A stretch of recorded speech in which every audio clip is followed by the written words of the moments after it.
Assalamualaikum warahmatullahi wabarakatuh.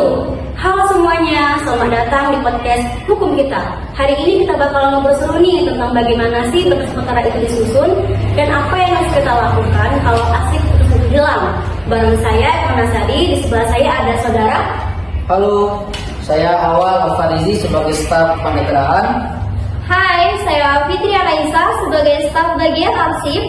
Hai, saya Rafli dari Hakim Pengadilan Agama. Oke, baiklah kita mulai ya. Kepada saudara Awal Farizi, bisa dijelaskan terlebih dahulu nggak berkas perkara itu apa aja sih isinya? Baik, jadi berkas perkara itu kumpulan dokumen suatu perkara mulai dari surat gugatan atau permohonan, replik, duplik, bukti, serta berita acara sidang hingga akhirnya putusan.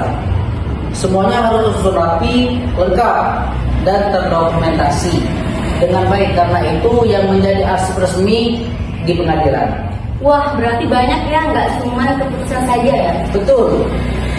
Dan setiap tahap proses itu penting dicatat supaya kalau suatu saat dicek semuanya alurnya jelas. Baik, terima kasih. Nah, sekarang di sini dari sisi arsip nih ada saudari Fitri Naisa. Bagaimana sih cara kalian menangani berkas-berkas ini? Baik, jadi begini, setelah perkara selesai, berkasnya akan kami simpan di ruang arsip sesuai dengan nomor perkara. Biasanya kami pakai sistem kode dan label, kadang juga sudah terinput di aplikasi manajemen arsip. Tapi yang penting, arsip fisiknya harus tetap aman dan tidak boleh lembab dan juga tercecer. Dan juga penting juga untuk menjaga kerahasiaan.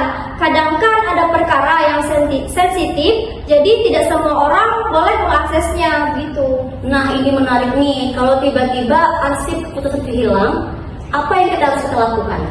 Baik, pertama kami akan cek dulu benar-benar hilang atau cuma salah simpan. Akan kami telusuri di rak, dicek dari data arsip, dan cari di data digital. Kalau tetap tidak ketemu, kami akan membuat berita acara kehilangan. Lalu kami koordinasi dengan hakim atau panitra. Biasanya hakim bisa memerintahkan untuk membuat salinan kembali dari data yang ada, misalnya dari salinan putusan yang sudah pernah diberikan pada pihak yang bersangkutan. Iya benar, dan kalau betul-betul tidak ada cadangan sama sekali, itu harus dilaporkan secara resmi. Biasa juga meminta bantuan dari Mahkamah Agung untuk penanganan lebih lanjut, tergantung di tingkat perkara dan kebijakannya. Berarti tidak asal dibikin ulang ya, harus ada prosedurnya begitu ya? Betul, karena arsip itu bukan hanya kertas, tapi bukti hukum. Jadi kalau hilang ada konsekuensinya, termasuk tanggung jawab administratif. Wah, jadi makin paham nih. Ada nggak sih tips atau solusinya biar arsip itu tidak hilang?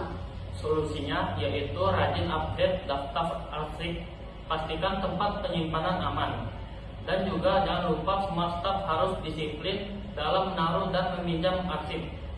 Kadang yang bikin hilang itu karena sembarangan. Oke, baik, terima kasih banget buat kalian yang sudah dengerin sampai akhir nih. Jangan lupa, arsip bukan cuma tumpahan kertas, tapi juga kunci keadilan. Sampai ketemu lagi di podcast berikutnya, tentu saja masih di podcast Hukum Kita. Podcast yang bikin hukum jadi lebih dekat dan gampang dipahami. Bye-bye. Stay legal And Stay curious.